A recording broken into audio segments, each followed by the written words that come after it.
আল্লাহর হাবিব সাল্লাল্লাহু আলাইহি ওয়াসাল্লাম বলেছেন, আল্লিমু আওলাদাকুম আস-সিবাহা ওয়া রিমায়া ওয়া রুকুবাল খাইল। তোমরা তোমাদের সন্তানদেরকে সিবাহা মানে সাঁতার শিখাও। এটা আমি বানায়ে বলি নাই।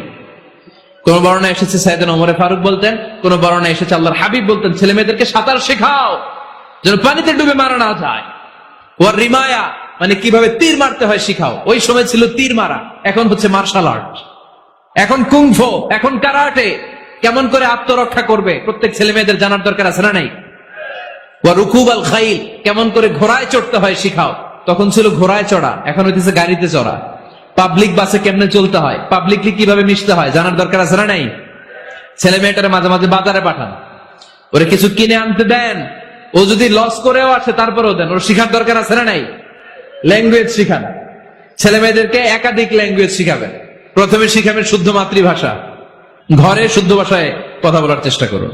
শুদ্ধ বাংলা ভাষা প্রথম, দ্বিতীয় হচ্ছে কোরআনের ভাষা আরবিক, নাম্বার 3 হচ্ছে ইন্টারন্যাশনাল ল্যাঙ্গুয়েজ ইংলিশ। আমার বাংলাদেশের প্রত্যেকটা ছেলের 3টা ল্যাঙ্গুয়েজ জানার দরকার আছে না নাই? জানার দরকার আছে না নাই? আমরা পৃথিবীর যেখানে যাই ওখানে কথা বলতে পারি। আমরা ইংরেজদের সাথে ইংরেজিতে কথা বলি, আরবদের সাথে আরবিতে কথা বলি, আর আমাদের দেশে বাংলায় কথা বলি। তাহলে মাল্টি ল্যাঙ্গুয়েজেস জানতে হবে আপনার ছেলে মেয়েদেরকে। 23 নাম্বার, টাইমলি ম্যারেজ, সময় মতো বিয়ে দিয়ে দেন। বাবা এবং মা, ছেলে মেয়ে যদি বড় হয়, ম্যাচিউরড হয়, বিয়ে দিয়ে দিবেন। কি করবেন? হ্যাঁ, এই খুশি হয়ে গেছে, ছেলে পেলে খুশি। ওয়া আনকিহুল আয়ামা মিনকুম ওয়াস-সালিহিনা মিন ইবাদিকুম ওয়া ইমাইকুম, যারা অবিবাহিত বিশ্বনবী বলেন এদেরকে বিয়ের পিঁড়িতে বসায় দাও। ইয়া মাশারাশ শাবাব, হে যুবকেরা, মান ইসতাতা মিনকুমুল বাত, যাদের সামর্থ্য আছে, ফালিয়াতাযাওয়াজ, যারা বিয়ে করো। কি করো? বিয়ে করো। এই দেখেন ছেলে পেলে কত খুশি, এরা বিয়ে করতে চায় কিন্তু বাবা মা বিয়ে করাচ্ছে না। ছেলের বাবা মেয়ের বাবা, ওরা যদি ম্যাচিউরড হয় ওদেরকে বিয়ে করায় দেন। চেয়ারম্যান সাহেবরা কই? এমপি সাহেব আস, এদেরকে একটু দেখেন। আচ্ছা, সব শেষ কথা, তাকসিমুল মিরাস বিল আদল, ছেলে মেয়েদের মাঝখানে ন্যায় সঙ্গত ভাবে মিরাসের বন্টন করতে হবে। ছেলে পাবে যদ্দুর, মেয়ে পাবে অর্ধেক। আচ্ছা, এবার আওয়াজ করে উত্তর দেন তো, ছেলেকে যদি দেন 2 লাখ, মেয়ে পাবে কয় লাখ? ছেলেকে যদি দেন 4টা গাড়ি, মেয়ে পাবে কয়টা গাড়ি? আইনটা কার? চিল্লায় বলতে হবে, আইনটা কার?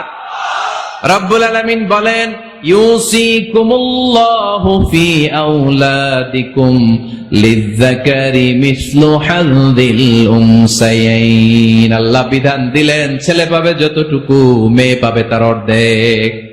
আপনাদের লক্ষ্মীপুরের কি অবস্থা? এভাবে বন্টন হয় তো? বন্টন হয়?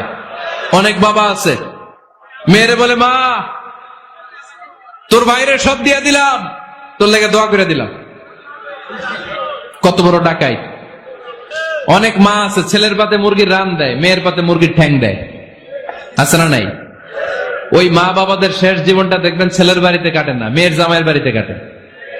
এরকম হয় না?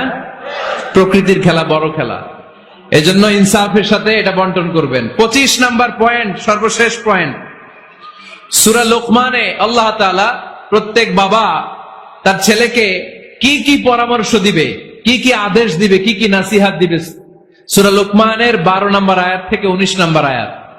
কত নম্বর আয়াত থেকে? 12 থেকে 19। এই আয়াতগুলোর মধ্যে একজন বাবা, একজন গার্ডিয়ান তার ছেলেকে কি কি উপদেশ দিবে, এই সবগুলো উপদেশ কোরআনের মধ্যে তুলে ধরেছে কে? আজ রাতে সূরা লোকমানের 12 নম্বর আয়াত থেকে 19 নম্বর আয়াত। এই আয়াতের অর্থগুলো ছেলে মেয়েদেরকে বসায় একসাথে পড়বেন। রাজি আছেন? আওয়াজ করে পড়েন ইনশাআল্লাহ। আল্লাহ আমাদের ফ্যামিলি গুলোর তুমি জান্নাতি ফ্যামিলি বানাও, আমাদের ছেলে মেয়েগুলোর আল্লাহ তুমি মানুষের মতো মানুষ বানাও, তাদেরকে তুমি দেশপ্রেমিক বানাও। কোরআন এবং সুন্নাহর আলোকে যে গাইডলাইন গুলো আমরা শুনলাম কিভাবে ছেলে মেয়েদেরকে মানুষ করতে হবে, এগুলো যেন আমরা মেনে চলতে পারি, আল্লাহ তুমি তৌফিক দাও। আর জোরে পড়তে হবে আমিন। প্রিয় ভাইয়েরা, 25টা পয়েন্ট আপনাদেরকে বলেছি, সবগুলো মনে রাখা সম্ভব না। ইউটিউবের ভাইয়েরা এগুলো আপলোড করে দিবে, বাসায় বসে ঠান্ডা মাথায় শুনবেন, যার যেটাতে গ্যাপ আছে নোট করে নেবেন। আমরা চাই আমাদের বাংলাদেশের প্রতিটা ফ্যামিলি জান্নাতি ফ্যামিলি হোক। আমরা চাই আমার বাংলার 68,000 গ্রাম থেকে কোরআনের সুমধুর বাণী সকালবেলা ভেসে আসুক। আমরা চাই আমরা একসাথে স্বামী স্ত্রী বাচ্চা কাচ্চা সবাই দুনিয়াতে যেমনি এক ঘরে থাকি, আল্লাহর জান্নাতেও একসাথে থাকবো। ঠিক কিনা? আল্লাহ আমাদের সবাইকে কথাগুলো বোঝার ও আমল করার তৌফিক দান করুক। আমরা পড়ি আমিন। আপনারা যারা দূর দূরান্ত থেকে সকাল থেকে শুরু করে বিকেল পর্যন্ত রৌদ্রকে উপেক্ষা করে না খেয়ে বসে রইলেন, আমি অন্তরের অন্তঃস্থল থেকে আপনাদের শুভেচ্ছা জানাই, দোয়া করি, আমিও আপনাদের কাছে দোয়া চাই। আপনারা ভালো থাকুন, সুস্থ থাকুন, সুন্দর থাকুন। আবার হয়তো দেখা হয়ে যাবে কোনো তাফসীরুল কোরআনের